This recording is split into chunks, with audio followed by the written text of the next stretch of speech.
¿Cómo es posible que una filosofía con más de 2500 años de antigüedad sea, hoy por hoy, el motor secreto detrás del ascenso de China como superpotencia?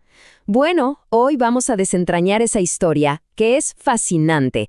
Vamos a ver el increíble resurgimiento de una tradición milenaria como la fuerza que está impulsando a la China del siglo XXI. Y es que la pregunta central es un verdadero rompecabezas. Pensemos en esto.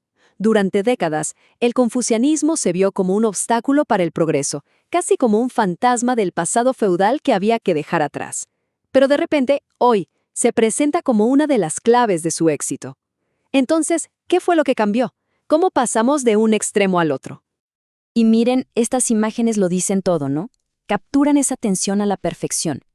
Por un lado, vemos la raíz profunda de una civilización antigua, y por el otro, la ambición futurista, casi de ciencia ficción, de una potencia económica.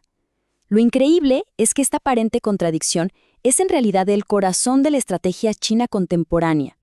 Bien, entremos de lleno al tema. Vamos a empezar con el debate histórico que por mucho tiempo definió la relación de China con su propio pasado. A ver, por muchísimo tiempo, académicos muy importantes como Max Weber decían que los valores confucianos eran un freno para el desarrollo capitalista. Pero ¿qué pasó después? Llegó el milagro asiático. Países como Corea del Sur, Singapur o Taiwán, todos con una fuerte raíz confuciana, tuvieron un éxito económico explosivo.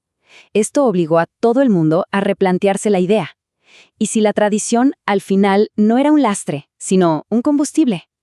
Y eso nos lleva directamente a la teoría central de cómo la China de hoy construye su poder y, sobre todo, su legitimidad.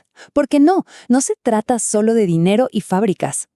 Entonces, el punto clave aquí, lo fundamental, es que estos dos pilares no funcionan por separado, sino que se alimentan el uno al otro.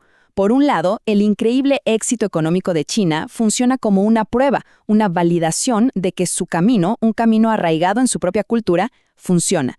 Y por el otro lado, la tradición confuciana le da una base cultural y moral que justifica este modelo de desarrollo, un modelo que es deliberadamente muy distinto al occidental. Ahora, hagamos un pequeño viaje en el tiempo para ver el giro tan dramático que tuvo la reputación de Confucio en el siglo XX. Fue, de verdad, una auténtica montaña rusa de emociones. El viaje fue de verdad increíble. Primero, a principios de siglo, los modernizadores lo veían como el gran enemigo a vencer. Unas décadas más tarde, durante la Revolución Cultural, fue atacado con una violencia brutal, catalogado como un símbolo de todo lo malo del pasado. Pero todo cambió con las reformas económicas de 1978. Ahí, el pragmatismo le ganó a la ideología pura y dura. Y finalmente, en los años 90, frente a lo que muchos veían como un vacío moral, el Estado empezó a rehabilitarlo oficialmente. Ya no era un problema, sino una herramienta clave para construir el futuro. Esta era la mentalidad a principios del siglo XX. Para los intelectuales de esa época, modernizar el país era sinónimo de destruir el viejo orden confuciano. Eran dos cosas que se veían como totalmente incompatibles, como agua y aceite. No había punto medio. Y bueno, esta frase ilustra a la perfección el giro de 180 grados.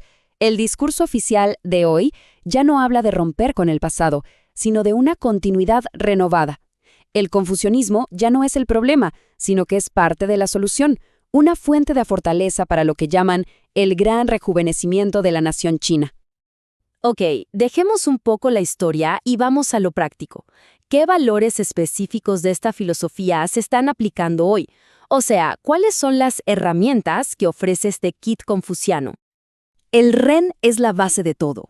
La idea es sencilla pero muy potente. Nadie es una isla. Nos definimos a través de nuestras relaciones con los demás. Esto fomenta una lealtad al grupo muy, muy fuerte, ya sea la familia, la empresa o la nación.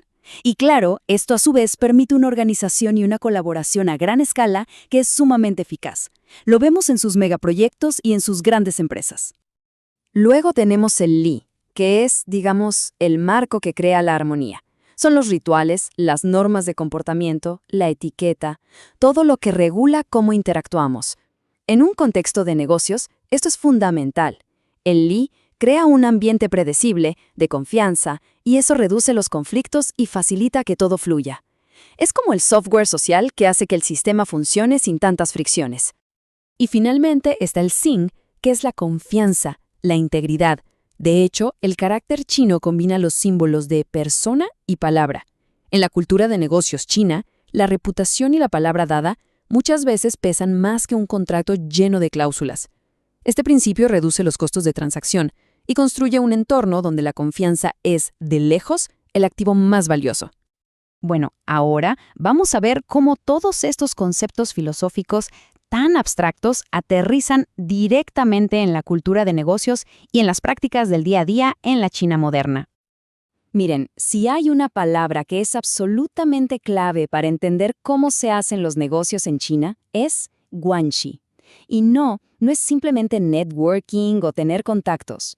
Es una red complejísima de relaciones, de obligaciones y de favores que van y vienen. Es básicamente la moneda social con la que se mueven las cosas. Tener un mal guanxi es ser, en la práctica, social y económicamente invisible. Y esta imagen de una telaraña es la metáfora perfecta para entender el guanxi. No es una línea recta de A a B, es una red.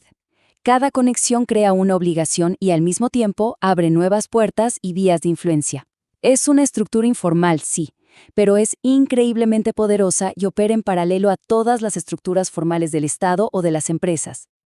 Y claro, construir un buen guanxi es todo un arte, requiere tiempo, paciencia, estrategia. Primero, hay que demostrar el propio valor. Luego, cultivar esa red con gestos constantes, visitas, pequeños detalles. Y por supuesto, reforzar todo con rituales sociales, como los famosos banquetes de negocios o las noches de karaoke. Es un ciclo que nunca termina, un ciclo de favor, deuda y devolución. Esta tabla resume las diferencias de una forma brillante. Mientras que en los negocios occidentales se valora ir al grano, la comunicación directa y los contratos blindados, en China el foco está en la relación personal, en la comunicación indirecta y en la paciencia. Un quizás puede ser un no rotundo y el silencio es una herramienta de negociación potentísima. Al final del día, todo se basa en la confianza que se construyó a través del guanxi. Bien, vamos a unir todas las piezas del rompecabezas. Después de todo esto, ¿por qué es tan importante entender esta dinámica hoy en día? Aquí está la conclusión fundamental. Esa fusión entre un confucianismo revivido y un desarrollo económico súper pragmático es básicamente el sistema operativo de la China moderna. No se puede entender el hardware, sus ciudades impresionantes, su tecnología, su economía, sin antes entender el software cultural que lo está moviendo todo por dentro. Y esto nos deja con una pregunta final, una pregunta para reflexionar. A medida que China sigue proyectando su poder e influencia por todo el mundo, con sus proyectos de infraestructura, con su diplomacia, ¿hasta qué punto estos valores y estas formas de operar, que son tan distintas a las de Occidente, van a empezar a moldear las nuevas reglas del juego global? Solo el tiempo lo dirá.